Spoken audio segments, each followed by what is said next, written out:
In e-commerce, the name of the game isn't acquiring customers more often than not. And this is more prevalent for small businesses because they just don't have the budget of the major businesses.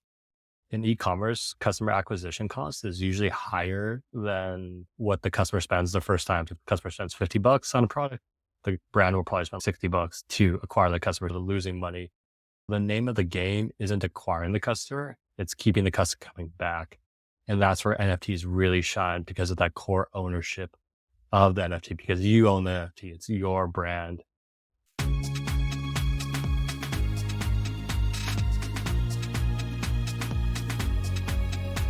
It's time to reinvent.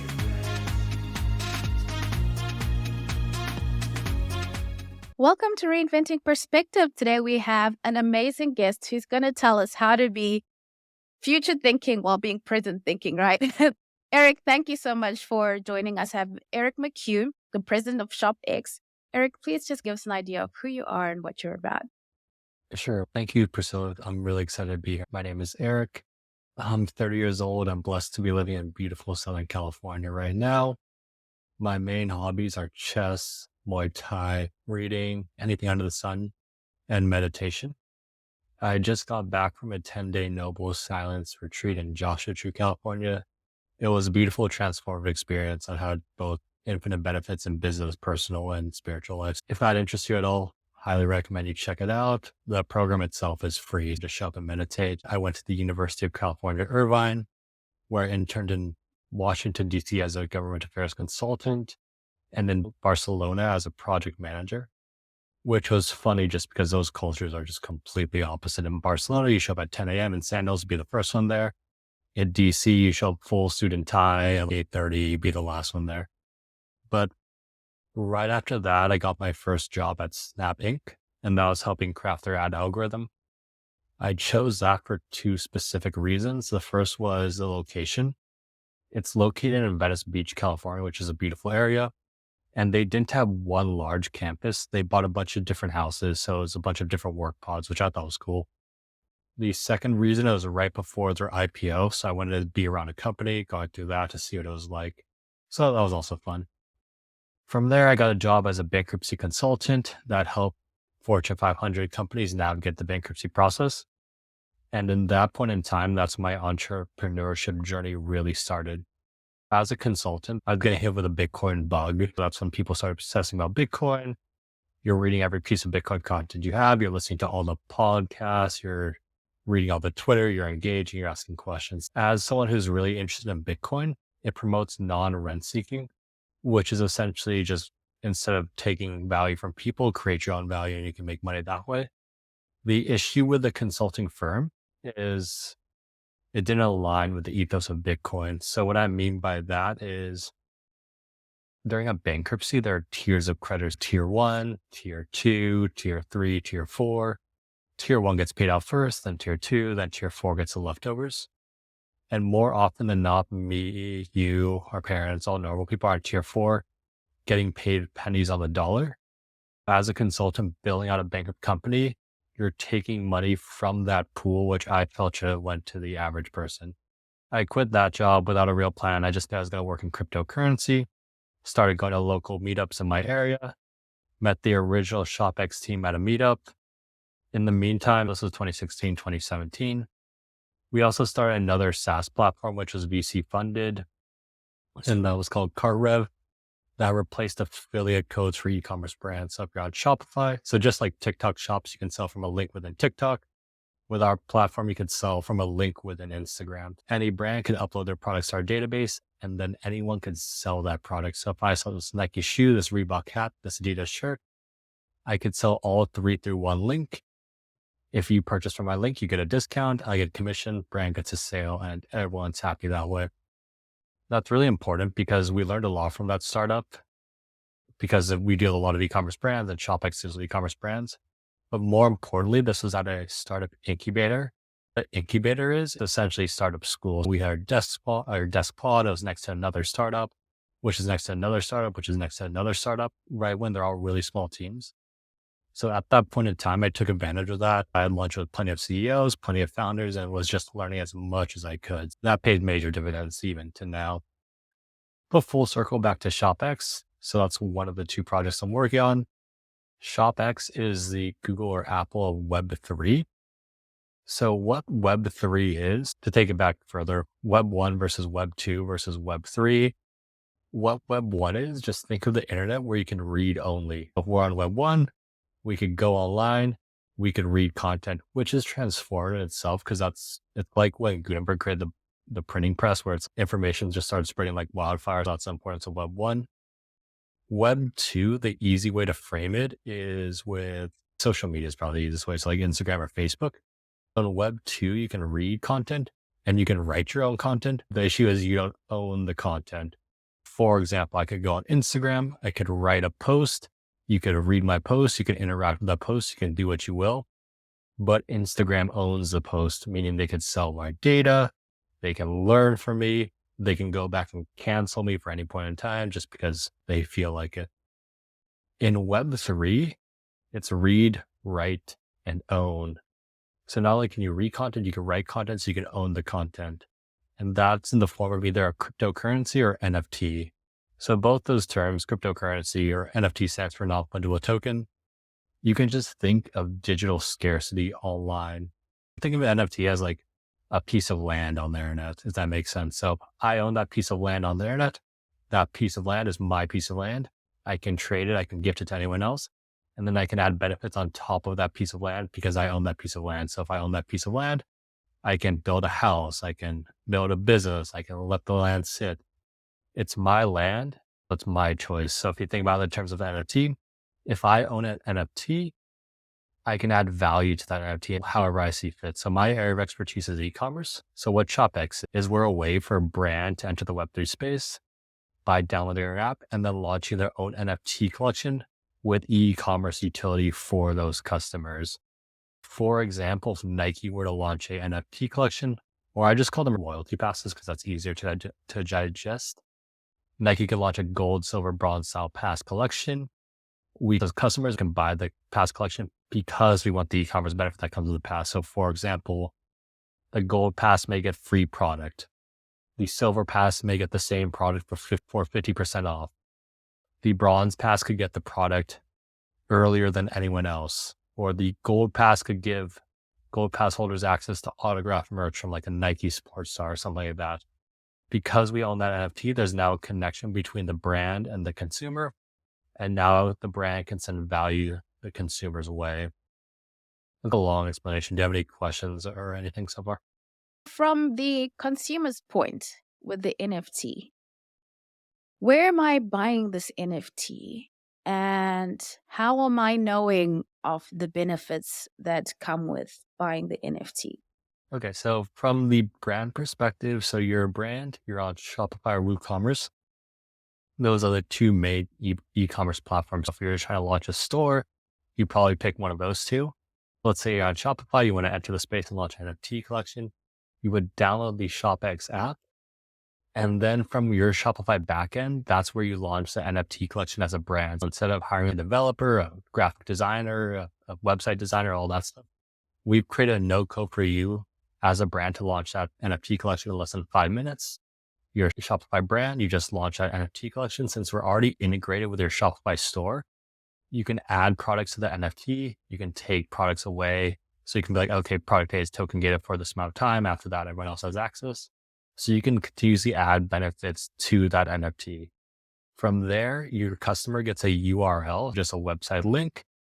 It says, click here if you want to buy the NFT. Then you as a brand, because you're the one adding the e-commerce benefits to the NFT, you would just add copy saying, if you purchase this NFT, you get these benefits. If the customer wants that NFT, they can then purchase that NFT with either Ethereum, or we've also integrated with credit card. And then that would take us, let's say we're on the brand site. We both want to buy product A, which is token gated. Let's say you have the NFT pass. I don't. I try to buy the pass. I can't get through. I can't add the product to my checkout because it says this product is token gated to NFT or pass A. If you want to purchase this pass, go to this link and purchase the pass. But because you have the NFT, they'll scan your wallet. And if you have the NFT in your wallet, you can go to the checkout as usual. And this is important because if the brand's normal payment methods, the brand's normal email retention campaigns, they still apply. So ShopX just token gates the checkout for an e-commerce brand. Wow, this is very interesting. I think from my perspective, and I think some of the audience might be thinking this, I know when cryptocurrency first came out, the issue was people were thinking about it in terms of where will I keep my cryptocurrency? Where do I keep this NFT? Or if I get NFTs, where am I keeping them? And how am I certain of the safety or the value? Yeah, so that makes a lot of sense because cryptocurrency, the key ownership, or the key aspect mentioned in like Web 1 versus Web 2 versus Web 3 is that ownership aspect. Because I own the NFT, no one can take it away from me. But at the same time, since I own that NFT, I have responsibility for properly taking care of that NFT or cryptocurrency. If you're in the space, it's very important to put in the thought capital to learn how to properly secure a cryptocurrency. There are different ways you can sell an NFT. I would say the safest way is a hardware wallet, like a Trezor. That's pretty much just a hard drive, which has your private keys, which are essentially access to your cryptocurrency. So let's say I have private keys, your cryptocurrency, it's not going anywhere, but only your private keys have access to that cryptocurrency or NFT. So if you want to transfer NFTs from one owner to another, if you have the private keys, you can do. If you don't, you can't. But if anyone has the private keys, they can do so. It's very important to keep that secure. I would say that's the safest method. We also have hot wallets, which are MetaMask would be the best example. What that is, it's the same concept. It's just an extension on your browser. If you download a MetaMask, you get a place to send it. Let's say I had an NFT, I wanted to give it to you. You download your MetaMask, you just send me your wallet address. I click send, you get the NFT. So that's less secure than the hardware, but it's also more convenient. There are other solutions like custodial solutions, like think of like a Coinbase solution where it's, yes, you own the cryptocurrency, but you're starting with Coinbase. In that case, it's just like a banking system where, yes, the Coinbase has a note saying they owe you, but they technically own the cryptocurrency. So if they wanted to, they could keep it, not that they would. And we're also developing wallets where it'll just connect your email or your social media. You just log into your social media, and then that social media holds the private keys, giving you access to that NFT. Because for Web3 to be successful in the long term, Web3 stuff has to be happening in the back end without anyone knowing that it's happening. Like my mom, she takes her phone, tap, her NFT does her thing, scans, gets her discount, the merchant gets paid. Neither of them know what's happening. A seamless experience. Eric, so for a small business owner, I have a Shopify store. What kind of products or what kind of shops are you seeing that have been the people to really quickly or first adopt these NFTs? In terms of use cases, I look 3 examples I like to go over: the enterprise, the mid-size one, and the small business one. I personally love the small business one because it highlights a lot of the benefits of NFTs. So in this particular case, he had an audience, but he didn't even have a Shopify store yet. His name is Husky Jackson. He's a dog on TikTok. He was able to launch his NFT collection prior to the release of his product. He launched the NFT collection. He made some money. He was able to use that money to actually create his product and design his website. And then from there, since people already bought into that NFT product, so they already own the NFT, he had a core customer base to already sell it to. So he hit the ground running. In terms of brands that are really adopting it quickly, I'd say if it's a very popular item that sells out pretty much instantly, this is where NFTs really shine. Because, for example, another use case, the brand's issue was he'd release a limited time like hat collection. Within a second, bots would come up and purchase all of his inventory, flip it on the secondary market for 10 times the profit. His customers wouldn't gain access to the product. So now that he launched his NFT collection, because his customers know that they have the NFT, they can take their time. They know there's a product waiting for them because the bots can't get to the checkout process. Imagine this, it's like Black Friday, you're waiting in line for your iPhone. Now you don't have to wait for 8 hours in the cold. You can ensure your spot's there. Or if you're trying to enter, let's say Taylor Swift, she's very popular right now. Let's say she launched, because I guess her tickets sell pretty much instantly. If she had a superfan pass, there could be reserved tickets for the superfans so they can ensure they have a spot. The cool thing about the space is it's pretty new. So a lot of brands are trying a bunch of different things to see what works for them, and everyone's learning off each other. Like, for example, I'd say our biggest client is Fox's new show, Kapopolis. They created an NFT for their TV show prior to the release of the show. So before Cryptopolis came out on Sunday, they had an NFT collection. They were able to raise millions of dollars. They had a core fan base. They had that already in place. When the show launched, they hit record numbers. And on top of that, if you own a crab chicken, you get exclusive access to content. You get access to merchandise. Your chicken may show up in the show. So there's a bunch of cool things. With the Mag Park, which is another example, he created a private Discord section for his NFT holders because he identified his core community. Because as a small business, I'd say step one to being successful is getting like a core fan base, like a loyal core fan base. So he was able to identify those core fan base. He invites them to in real life events. They have a private channel where they can all chat, they meet, they help design products. It's creating that relationship between the business and the customer. And from there, he has the option to continuously add value to his NFT. So now obviously his customers, they get early access, they get discounts, they're happy. This keeps the customers coming back. It keeps them talking about the brand, creating word of mouth marketing. Because in e-commerce, the name of the game isn't acquiring customers more often than not. And this is more prevalent for small businesses because they just don't have the budget of the major businesses. In e-commerce, customer acquisition cost is usually higher than what the customer spends the first time. If the customer spends $50 on a product, the brand will probably spend $60 to acquire the customer. They're losing money. The name of the game isn't acquiring the customer. It's keeping the customer coming back. And that's where NFTs really shine because of that core ownership of the NFT, because you own the NFT. It's your brand. And a cool little fact about this is it helps align incentives. For example, let's say the Husky brand, they blow up, become the next biggest brand in the world. The core Husky pass holders, because the brand's exploding in value, their NFTs should hypothetically increase in price too. So it's a way to share the profit with the customers versus the shareholders. Wow. The NFT is both product as much as it is also attached to a certain value. Correct. So the NFT itself is selling it as a product, which is very cool for brands because they can create a Web3 stream of revenue without even shipping a single product, which they tend to love. Web3 is a completely voluntary space. So they're not forcing the thing on their customers. If the customer likes the brand, they like the product, they purchase an NFT, everyone's happy. And you can do a lot of cool things with that. Like you can attach an NFT to a product. And on top of that, it really increases conversions too. So e-commerce, the average conversion rate is around 2%, if that.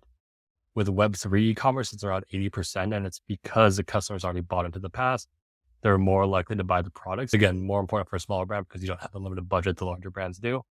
This shows you roughly how much products you want to make. So if you have 400 pass holders, you can assume 80% are going to buy. Okay, so like 300 products can be sold. You have a rough estimate. Okay, I probably want to create 300 products. And you don't expend extra resources just guessing and checking on that. And on top of that, if 300 products are roughly going to sell, you can create you can create 100 products, pretty much guaranteeing the product to sell out, creating FOMO, creating marketing, creating hype. Yeah, you can do a bunch of fun marketing things with it. Wow, very interesting. The NFT, you purchase it once and you own it. And let's say because of whatever's happening in the company, the customer is also getting that upside. They can trade or they can sell it because they are the owner of the NFT. Am I understanding it? Correct. As a customer purchasing the NFT, it's your NFT. So you have the optionality to sell it for whatever, or you can sell it on the open secondary market for whatever price you want. So let's say I outgrow the hat brand, like I'm 50, I don't need hats anymore. I can pass it on to my family. I can sell for some sort of profit. From the brand side, because they own the NFT collections, they create the smart contracts. When they deploy the NFT collection, they can easily program it in saying, every time someone sells my NFT on the secondary market, I get 5%. So both parties win in this situation. To purchase the NFT, you said you can either use a credit card or you can use a cryptocurrency in order to pay for NFT, which brings me to try to understand what's happening with cryptocurrency, because I think in the past year or year and a half, it was almost like everything in the crypto markets, the hype that had been there had gone away. And now it seems, you'd know better, it seems like there's just stability with the crypto market and more of a practical user case that's coming with the cryptocurrency now. Is that correct, or am I reading it wrong? No, you're really right. In terms of cryptocurrency, usually it operates on 4-year cycles. The reason it operates on 4-year cycles is because Bitcoin is the number one cryptocurrency in the world. Bitcoin is king. Every 4 years, Bitcoin experiences a halving event. So what that means is right now there are, let's say every day, 900 Bitcoin are produced every single day for 4 years. Every 4 years that cuts in half, like drastically decreases the supply, which increases attention on Bitcoin, which increases attention on the cryptocurrency as a whole. That's why I think you started to see the hype coming back, because in 2 to 3 months, the supply of Bitcoin that's being produced gets cut in half.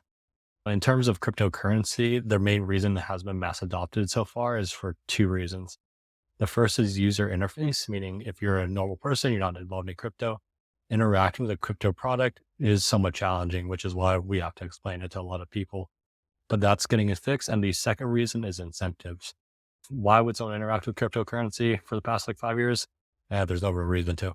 But companies like SHOPX, where we're adding a cryptocurrency product with an e-commerce utility, we're trying to change that. So that's happening at scale in the back end. I'm sure you've encountered the reasons that people push back to this kind of new technology, just so that in case people are thinking it, you can speak to why people should or should not push back. Yes, I would say the biggest reason it's been pushed by governments is, I guess, the nefarious uses for crypto. To that, I would say, okay, yes, the US dollars for soft use is way more for that purposes. And on top of that, Bitcoin really is just a transparent ledger, meaning you can see every transaction, but pseudonymous. What pseudonymous means is right now in our present system, the people at the top, they can peer into everything we're doing financially just at scale. So whenever you do a credit card transaction, everything you buy at the store, it's all being linked to you and they're monitored that way. Whereas if you ask, what are they doing with the money? It's a black hole. And I'm in the United States, the treasury, they can't even pass an audit and they lose trillions of dollars every year. So with cryptocurrency, we can see where all that money is going. So it's a pseudonymous system, meaning A, we can look at the top and we can see where all our money is going, and it's our money. I think we should be able to do that. But B, they can't really mass surveil anyone. They can see the activity for each individual wallet. So they can see my wallet do stuff, your wallet do stuff, but they don't know it's my wallet or your wallet. With detective work, they can figure it out. They can, like a normal police work, let's say someone suspects this wallet of nefarious activity, they can relatively easily, okay, let's see where this is coming. Let's link this down. Then they can find who that is because it's all transparent, but they just can't do that across the board. I think that's really important. The second, honestly, there's lots of reasons why people want to get involved in crypto. And at this point, I believe it's the future. Eventually, everyone's going to be using crypto, whether they know it or not. So if you want a little head start, I think it's in your best interest to research it. But if not, it's totally fine too.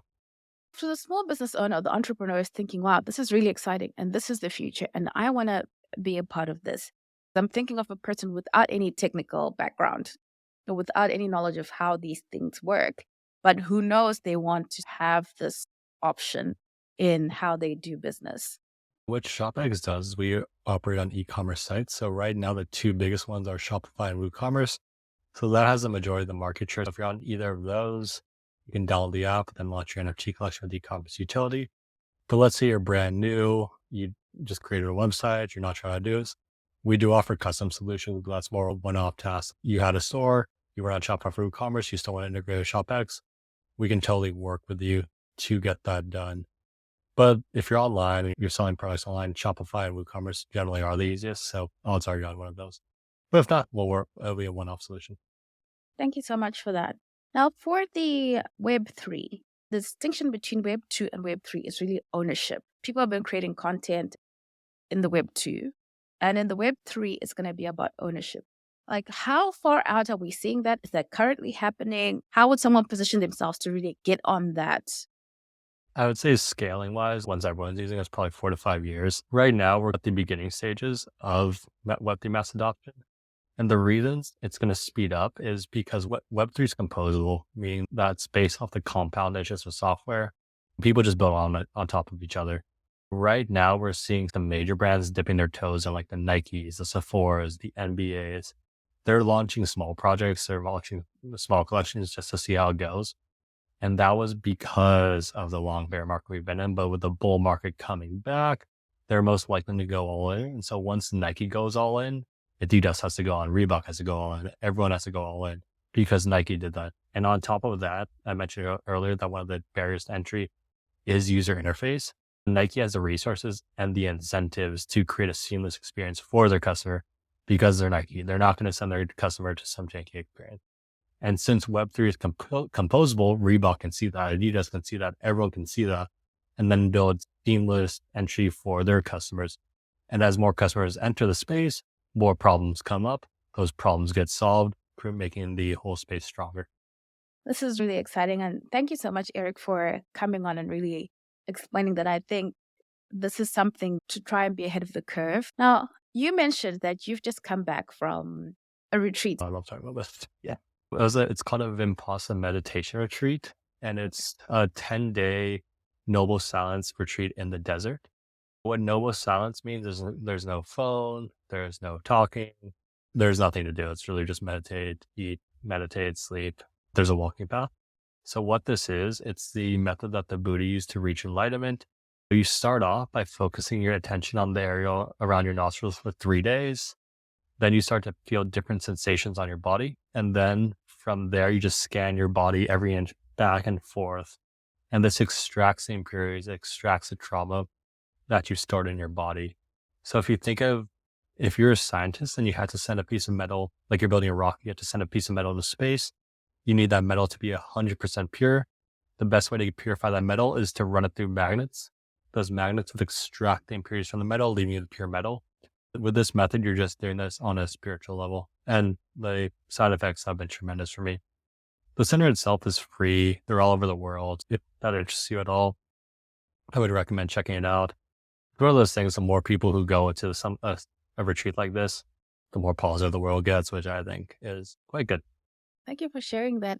Eric, thank you so much for your time, and thank you for sharing the information that you have. I think it's really valuable.